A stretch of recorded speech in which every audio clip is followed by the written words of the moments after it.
Assalamualaikum warahmatullahi wabarakatuh. Puji dan syukur mari kita panjatkan kehadirat Allah Subhanahu wa taala karena berkat rahmat, berkat kasih sayang yang selalu tercurah pada kita semua, kita dapat berkumpul bersama di tempat yang mudah-mudahan Allah berkahi di perpustakaan SMP Pupuk Kujang dalam rangka Pengimbasan Budaya Positif Modul 1.4. Sholawat serta salam semoga Allah selalu limpahkan kepada junjungan kita, kekasih kita, Nabi besar Muhammad sallallahu alaihi wasallam beserta para sahabatnya, beserta para tabi'in, tabi'atnya, dan beserta kita selaku pengikutnya. Semoga mendapatkan syafaat di yaumil kiamah nanti. Amin ya Allah ya Rabbal alamin. Bapak Ibu yang saya hormati, pada hari ini rekan kita Ibu Kamilah Intan Hartati sebagai calon guru penggerak angkatan 8 akan melakukan pengibasan kepada kita dengan materi budaya positif. Semoga semakin menambah keilmuan kita sebagai guru dan menjadikan kita pribadi yang lebih baik lagi. Terlebih lagi untuk jangka waktu ke depannya bisa kita praktekkan dalam kehidupan sehari-hari sehingga menambah kedisiplinan, menambah kesuksesan, dan menambah budaya yang lebih baik lagi di sekolah SMP Pupuk Kujang yang sama-sama kita cintai. Untuk itu tidak panjang lebar, mari kita simak paparan dari Ibu Intan kepada Ibu Kamilah Intan Hartati. Pada hari ini Dipersilahkan. saya mohon maaf untuk mengganggu waktunya. Ada beberapa hal yang ingin saya sampaikan. Ini berhubungan dengan tugas di kegiatan saya sebagai calon guru penggerak angkatan ke-8. Next, Bu Pita. Saya merupakan angkatan ke-8 yang ada di SMP Pupuk Kujang, dan saat ini saya itu bersama teman-teman di Kabupaten Karawang ada sebanyak 72 orang. Nah, 72 orang ini terdiri dari guru SD, guru SMP, SMA, dan SMK. Kegiatan ini sendiri sudah berlangsung kurang lebih 2 bulan. Dan nanti akan berakhir pada bulan November di akhir tahun 2023. Nah, Bapak dan Ibu, hari ini saya akan menyampaikan kegiatan berupa pengimbasan di modul 1.4 tentang budaya positif. Nah, di sini Bapak Ibu, di sini ada pernyataan dulu nih. Kita baca dulu ya. Hukuman dapat mendisiplinkan anak. Benar tidak? Kemudian, pemberian hukuman dengan hal positif seperti membaca dan membersihkan halaman sekolah dapat mendisiplinkan anak, benar atau tidak? Dan memberikan penghargaan dapat memotivasi anak. Sebetulnya mungkin kegiatan ini dulu suka kita terapkan sebagai guru ya, dengan alasan mendisiplinkan anak. Pada dasarnya mendisiplinkan anak ini tidak seperti hal yang ini Bapak dan Ibu ya. Karena apa? Saat ini ketika saya berada di kegiatan CGP Angkatan 8, ada beberapa hal ternyata yang memang harus diperbaharui gitu kan.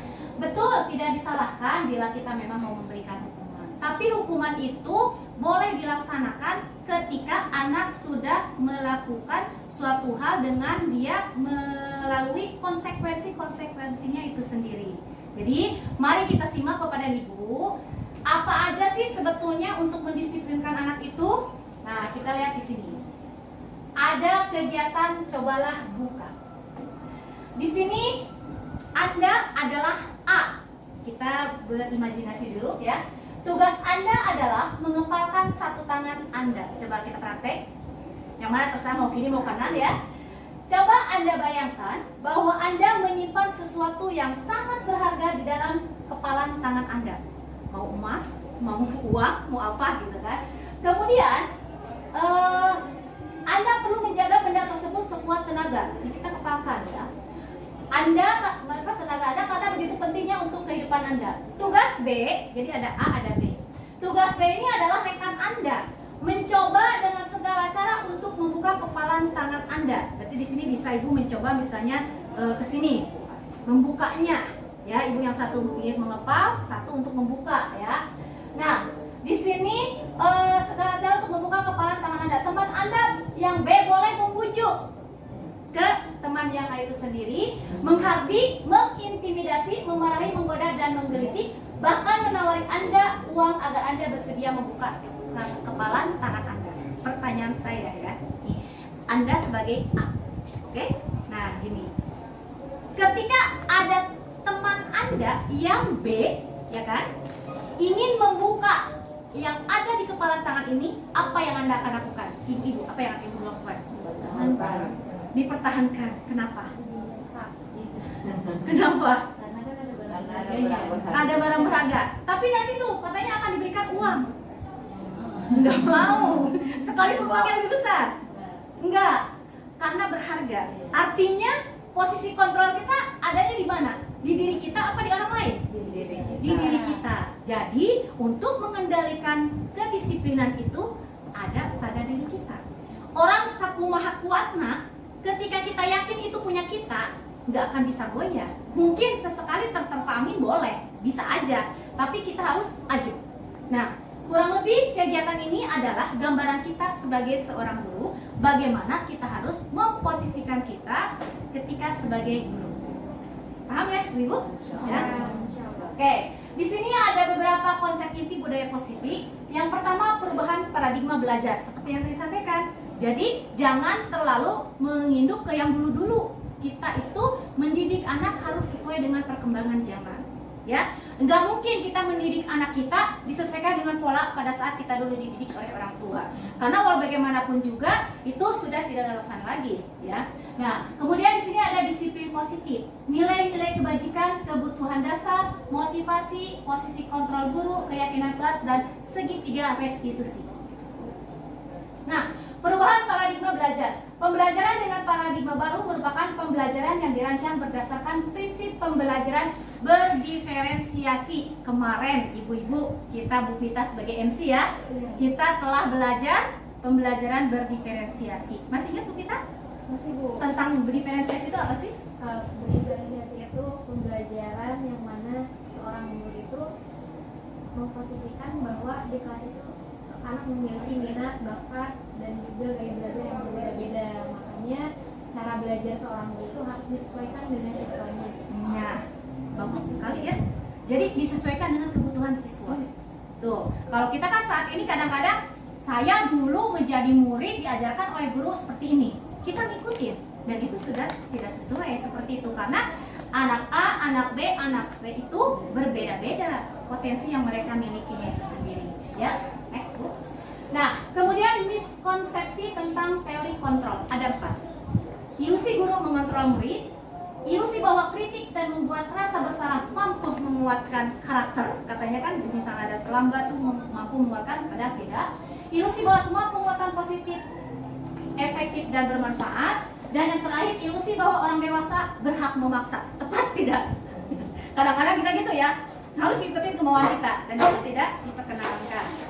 Kemudian di sini mengubah paradigma stimulus respon ke pendekatan teori kontrol. Ini realitasnya bahwa kita itu kebutuhan kita tuh sama padahal berbeda, ya. Kemudian semua orang melihat hal yang sama, tidak juga, ya. Ada lagi kita mencoba mengubah orang agar berpandangan sama dengan kita, apalagi itu luar biasa, di luar banget, sangat berbeda, ya. Perilaku buruk dilihat sebagai suatu kesalahan, itu yang dominan, betul tidak? Ya, padahal tidak diperbolehkan.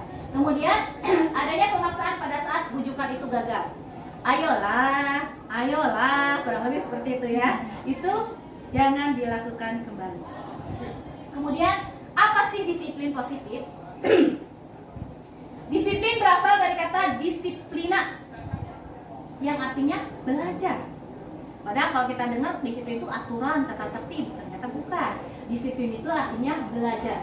Disiplin mengacu kepada disiplin diri yang memiliki tanggung jawab terhadap apa yang dilakukan berdasarkan nilai-nilai yang diyakini. Nah, tujuan kita sebagai guru untuk menciptakan peserta didik yang memiliki disiplin diri sehingga mereka berperilaku mengacu kepada nilai-nilai kebajikan universal dan memiliki motivasi intrinsik dalam perubahan perilaku yang lebih baik. Jadi umum ya, ada nilai-nilai kebajikan. Apa sih nilai kebajikan? Nanti kita kupas. Nah, nilai kebajikan itu ada 3. Tapi yang saat ini sedang bergaung di kita, di kurikulum Merdeka adalah tentang profil pelajar Pancasila yang ada 6 dimensi. Di sini ada 3 ya. Ada profil pelajar Pancasila, nilai kebajikan itu, ada yang IBO, ada yang keterampilan hidup. Yang profil pelajar Pancasila itu tanda panahnya yang orange, beriman dan bertakwa kepada Tuhan yang tadi saya sebutkan, ada 6 profil, bahwa kita juga pernah mempraktekannya di P5 ya. Kemudian yang hijau itu adalah toleransi, rasa hormat, integritas, mandiri dan lain sebagainya. Dan yang terakhir keterampilan hidup, misalnya dapat dipercaya, lurus hati, tidak merendahkan orang lain, memberikan yang terbaik kepada diri. Nah, tapi kita saat ini lebih fokus ke biasanya yang di atas, yang P5 itu sendiri. Next ya. Nah, kita sebagai manusia memiliki kebutuhan dasar. Apa saja? Sebelum kita mengetahui, kita harus tahu juga apa sih kebutuhan dasar itu. Kebutuhan dasar adalah segala sesuatu yang kita butuhkan untuk mendapatkan apa yang kita inginkan. Seluruh tindakan yang kita lakukan memiliki tujuan tertentu. Pasti ya, kita itu hidup pasti punya arah. Kalau kita belajar tentang agama Islam mungkin surga neraka, ya kan? Tujuan kita yang mana? Pasti ingin yang positif ya, surga.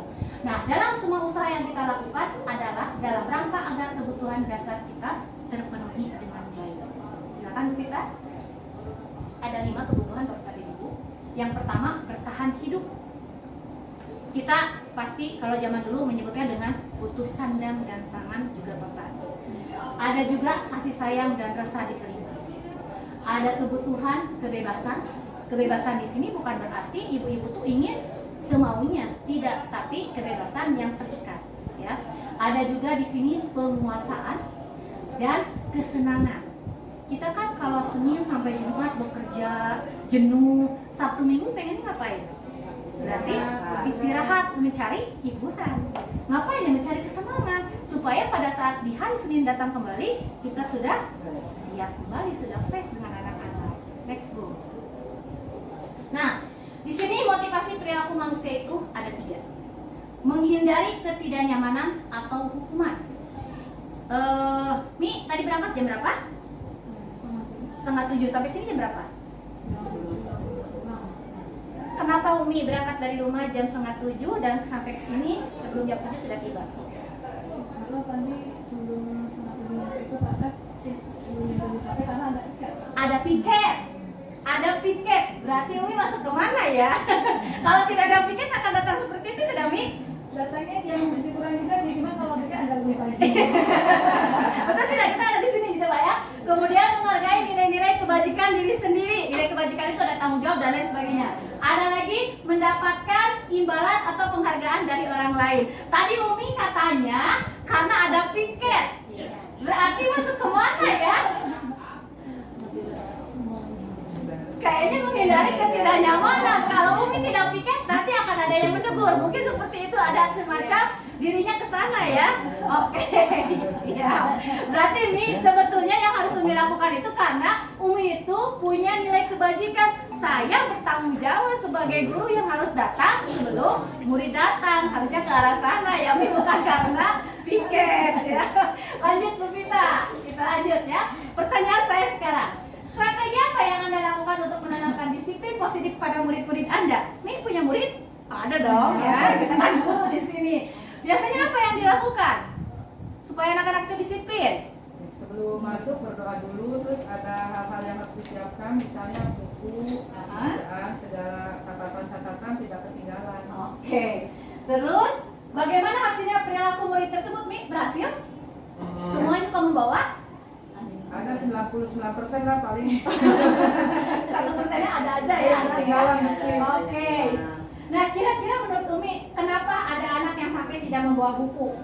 Biasanya alasannya apa? Alasannya habis belajar lupa dimasukkan kembali atau enggak lupa jadwal. Oke, lupa jadwal. Kita lihat nilai kebajikan anak itu maksudnya kemana ya? Ya. Lanjut Bu Pita. Nah, kita lihat juga di sini ya. Sebelum kita konsep disiplin dengan identitas gagal. Tadi karena piket saya datang gitu kan. Berarti Umi itu takut dihukum, bener nggak gitu kan? Di sini memang tidak nyaman ya, ketika aduh piket nih pagi-pagi gitu kan. Kemudian di sini kalau kita bertindak kepada murid, ketika murid misalnya datang terlambat, dia ada hukuman atau penghargaan. Kalau terlambat hukuman atau penghargaan? Hukuman. Itu versi kita ya. Di sini murid pasti merasa tidak nyaman ketika kita tegur. Kenapa kamu terlambat? Ya. Kemudian murid takut tidak? Ya, menjadi meruput. Ya. Ditambah lagi murid menyembunyikan kesalahannya. Karena kita, kenapa kamu terlambat? Anak kan nunduk. Ya udah, nanti mah jangan terlambat lagi. Tanpa kita mengorek apa sih sampai dia sampai terlambat itu. Ya. Walaupun mungkin beberapa anak sudah tahu dia keterlambatan karena apa. Berarti dia belum bisa memanage waktu itu sendiri. Nah, kalau penghargaan bagaimana disiplin ini? Ini yang disebut dengan gagal. Biasanya supaya anak disiplin, kadang kita memberikan reward. Bisa dalam bentuk makanan, bisa dalam bentuk bintang, dalam bentuk ucapan dan lain sebagainya. Boleh tidak? Boleh, tapi itu tidak efektif. Ya. Kenapa? Karena nanti ketika anak mendapatkan sesuatu, ketika bertemu kembali dengan kita di minggu berikutnya, dia mau menjadi nomor 1 karena ada imbalannya, ya kan? Sehingga belajar itu bukan karena suatu keharusan, bukan karena kalau Bu bilang apa Bu, belajar itu kebutuhan, tapi lebih ke hadiah gitu ya. Di sini pun nih, di sini kita tidak ada yang namanya ranking ya. Di sini tuh penghargaan menghukum dengan sistem ranking. Orang tua yang sudah anaknya mendapatkan nilai selalu ranking 1 bagus-bagus dan lain sebagainya, ketika di kemudian hari dia mendapatkan kedua, apa yang terjadi? Dimarahin ya. Nah, makanya ranking itu memang tepatnya tidak disampaikan. Ya, kurang lebih seperti itu. Walaupun kita ingin memberikan penghargaan, tapi ternyata justru itu tidak efektif dan malah sebagai identitas yang enggak. Ya, lanjut dulu kita. Nah, yang sukses itu bagaimana? Jadi ketika kita akan memberikan hukuman, ingat, buat dulu konsekuensinya dengan anak, adakan kesepakatan, ya, sehingga nanti ada restitusi. Restitusi apa? Akan kita bahas nanti. Di sini yang disiplin itu penguatannya jangka pendek, konsekuensinya itu. Kenapa kamu terlambat? Iya, tadi bangunnya kesiangan. Kenapa kesiangan? Tadi habis telepon dan lain sebagainya. Itu pertanyaan harus selalu berterus menerus sampai titik temunya itu dia kesiangan karena apa? Kadang-kadang kan ada yang berbohong ya, untuk menghindari hukuman itu sendiri ya. Kemudian perlu monitoring berkelanjutan pasti. Jadi ketika ada anak yang terlambat, ada anak yang tertidur di di kelas dan sebagainya, itu bukan hanya cukup ya udah cuci muka, tidak seperti itu juga. Terus dilakukan apakah dia tidur kembali atau bisa langsung segar ketika kita menegur dia ya. Termasuk di sini juga stimulus respon murid menghormati peraturan. Jadi dengan adanya konsekuensi akan dianggap menghambat terjadinya hukuman, bahkan tidak ada yang namanya hukuman, ya seperti itu. Nah, di restitusi nanti ada 3 tadi, yang segitiga itu ya tadi. Itu adalah ada 3, murid bertanggung jawab dengan perilakunya. Ketika dia melakukan kesalahan, dia akan mencari solusinya. Dengan cara apa? Berdiskusi dengan gurunya, dan gurunya tidak membuat dia semakin bersalah, tapi dicari solusinya. Kenapa, sebab akibatnya ya. Kemudian fokusnya pada permasalahan masalah jangka panjang. Jadi supaya tidak tidak berkelanjutan, tidak diulangi kembali, akan diingat sama anak. Kapan dia restitusi dengan gurunya, dan terakhir murid akan menghormati dirinya sendiri juga orang lain. Ya, ini yang berhasil dengan identitas sukses. Lanjut Bu kita. Nah, tadi ada kan restitusi. Apa sih restitusi itu? Suatu proses berdialog, berbincang-bincang yang dilakukan oleh guru dan muridnya agar menghasilkan murid yang mandiri dan bertanggung jawab. Ya, lanjut Bu. Nah, di sini tadi kita ada di mana sih posisi kontrol kita? Apakah sebagai penghukum, sebagai pembuat merasa bersalah, sebagai teman, sebagai manajer, atau sebagai pemotong? Bila kita sebagai penghukum, kita bilang anak terlambat, keliling kamu 5 lapangan. Sebagai penghukum, anak diberi kesempatan tidak untuk berbicara apa yang menjadi dia kesalahan yang terjadi? Tidak kan? Karena udah feeling kita tuh jelek ke dia, dan ini salah buat kita. Kemudian pembuat merasa bersalah. Kenapa sih kamu kesiangan terus? Berapa kali ibu bapak memberitahu kamu? Kamu selalu mengecewakan ibu dan bapak. nggak kasihan sama mama di rumah yang menyekolahkanmu? Ada kan suka kita juga seperti itu, supaya anak itu ingat. Dan itu sebetulnya bagaimana dengan teman? Kalau ada murid yang kita melakukan dengan teman, ayo dong ikuti aturan sekolah sekali ini saja. Ya sudahlah, lain kali jangan berbuat seperti itu ya. Ada tidak guru yang seperti itu? Ada. Boleh tidak? Ya, kalau sebagai teman dalam arti bermain boleh. Tapi ketika kita sebagai guru tetap ada batasan mana murid mana guru. Karena ketika sudah tidak ada pembatas, tidak ada sekat, nanti kadang-kadang anak itu apa sih bu? Ya, jadi imbas teman itu kurang baik. Kemudian sebagai pemantau, kamu sudah melanggar aturan sekolah. Kamu tahu kan konsekuensinya apa? Saat istirahat, kerjakan materi yang tertinggal. Mungkin kita pernah melakukan seperti itu. Anak yang datang, aduh ini udah berapa menit, istirahat, kamu jangan istirahat ya, kerjakan tadi yang tertinggal. Itu pun yang tepat, kita harus ada di posisi ini. Apakah kamu tahu kesalahanmu? Ada diskusi yang tadi disebut restitusi ya. Kamu tahu bagaimana cara memperbaikinya? Kenapa kamu terlambat? Gitu kan? Di sini terjadi dialog sehingga nanti muncul suatu hal yang berkelanjutan dan dia akan menghargai dirinya juga orang lain. Dan orang lain di sini adalah bisa teman, bisa juga guru ya. Nah, di sini lihat Bapak Ibu, ketika kita menggunakan 5 posisi kontrol, kalau sebagai pemukul berbicara dengan nada tinggi, keliling lapangan ke keliling, gitu kan? Dan nunjuk biasanya. Ininya buat ekspresi semenakutkan ya. Kalau misalnya pembuat merasa bersalah, biasanya suara cenderung menurun. Nah, kamu tahu tidak? Seperti itu. Kalau yang anaknya memang pemalu, dia akan merasa bersalah banget. Tapi yang anaknya cuek lah, cungar-cengir ya, dan seperti itu. Kalau sebagai teman dia, suara akrab cenderung bersendang dulu. Identitas yang tercipta, sukses dan berhasil. Namun dampaknya lihat, murid akan tergantung kepada satu orang. Yang akan dicari oleh murid itu adalah ke ibu ya, ibu bangga, ke bapak iya ya. Ya. Jadi dia merasa kalau dengan bapak ini dia akan aman, dengan ibu ini dia akan aman ya. Jadi jangan seperti itu. Biarkan semua itu rata.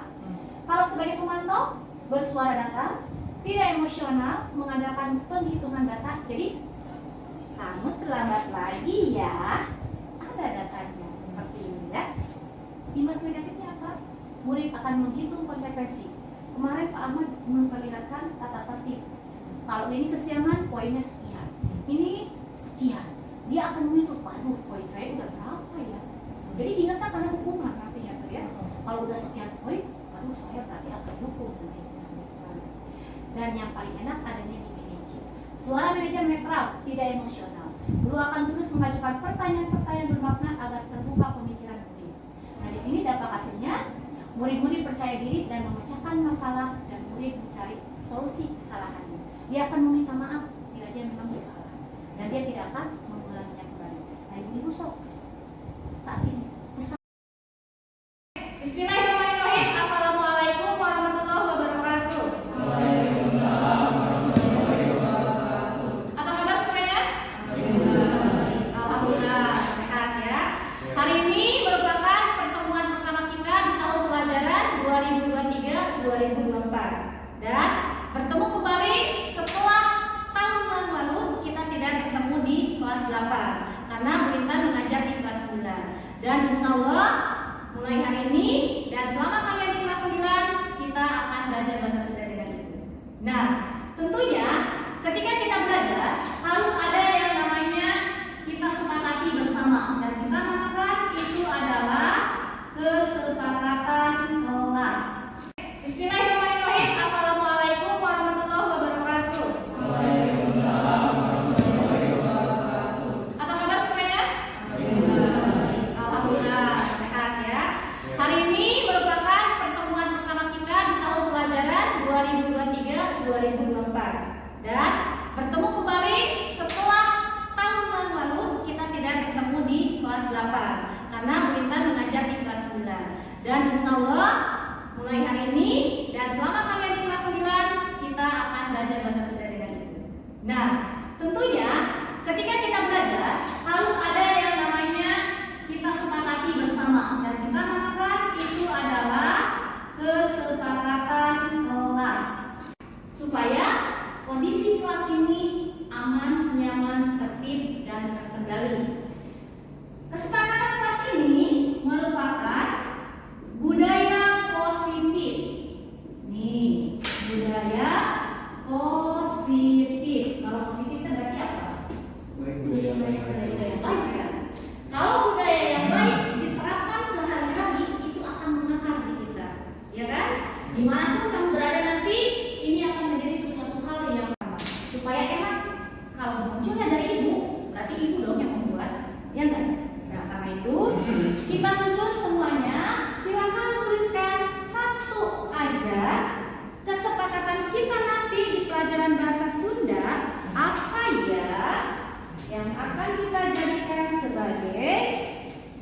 sesuatu hal yang harus kita jalankan secara bersama.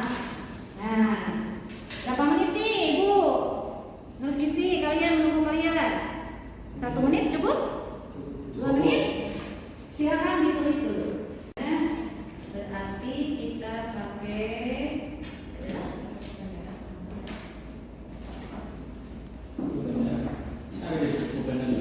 sini aja. Tempel tangan. Yuk. Silakan. Nggak apa-apa, jelas. Oke.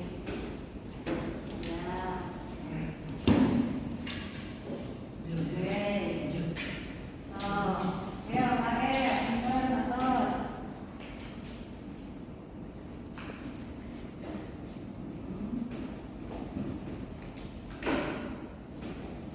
Ya. Mari deh.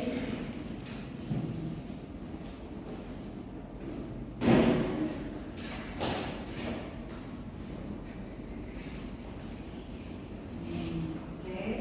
Terus mana lagi? Ya. Iya. Ya. Ayo telepon. Nah, boleh.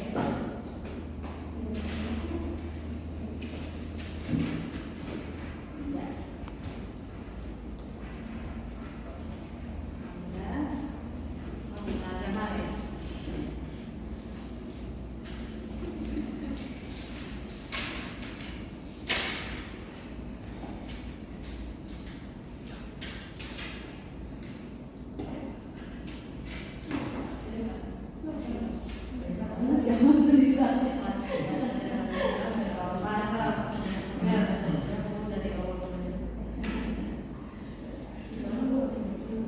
Sudah mewakili ya apa yang tadi diminta.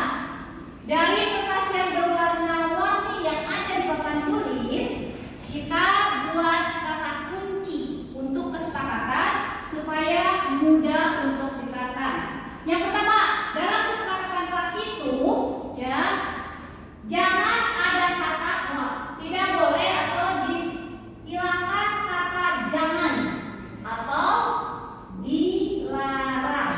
Kita lihat di sini ada tidak? Jangan kalau dibaca ada tidak kalimat "jangan"? Bukan kata "jangan" atau "dilarang".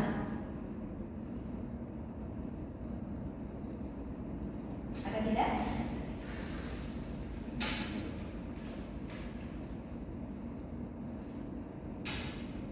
Tidak ada. Nanti sudah oke ya. Kalian kalau bertahan. Kedua, dalam kesepakatan itu gunakan tulisan yang simple. Tidak usah terlalu banyak. Ya. Bapak, tolong bacakan sendiri-sendiri. Bacakan. Satu persatu kita baca. Nomor sini apa? Yang pertama ya, harus berkomunikasi dengan guru terlebih dahulu bila memerlukan izin untuk tidak mengikuti kelas bahasa Sunda baik secara individu atau satu kelas. Oke. Tulisan harus simple kan? Berarti tadi intinya apa? Tidak perlu Ya, benar tidak? Harus izin kepada guru yang bersangkutan. Oke. Nomor 2 yang warna kuning apa nih? Kalimatnya? saat pelajaran bahasa Sunda tidak harus menggunakan bahasa Sunda dari awal pembelajaran sampai akhir pembelajaran. Oke. Bahasa campuran. Kata kuncinya betul tidak? Oke. Setuju? Setuju. Sudah pasti ya? Oke. Yang warna pink. Murid diperbolehkan pendapat atau mengoreksi tentang materi pelajaran. Siap. Berarti koreksi pasti dong. Kan biar ketahuan di mana salahnya. Setuju tidak? Oke. Lanjut. Saat pelajaran bahasa Sunda, saat ngomong sama ibu Sundanya sedikit kasar. Nah, bahasa Sundanya Boleh gak Bu? kasar boleh tidak? Tidak. Tidak. Jadi mungkin bukan kasar. Bahasa Sundanya bahasa, kalau mau dalam bahasa Sunda itu bahasa Loma, ya kan? Kalau nggak sama aku bahasa preman, ya. Oke. Ini berarti maksudnya bahasanya Loma.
makannya dan membuat itu pasti harus ada, ya. Kemudian bahasa campuran ini nyambungnya ke sini juga berarti kan? Ya enggak? Ada kesinambungan ya ke sini. Kemudian koreksi pasti. Dalam pelajaran itu kita harus tahu sejauh mana kemampuan kita. Bahasa kasar jangan, tapi bahasa memang boleh. Keberanian pasti. Ke kamar mandi boleh, upayakan sebelumnya. Bertanggung jawab terhadap tugas itu harus sudah menjadi kewajiban dan diperbolehkan makan minum untuk air mineral. Kita sepakat? Oke? Kalau sepakat, ibu ketok di sini. Sepakat?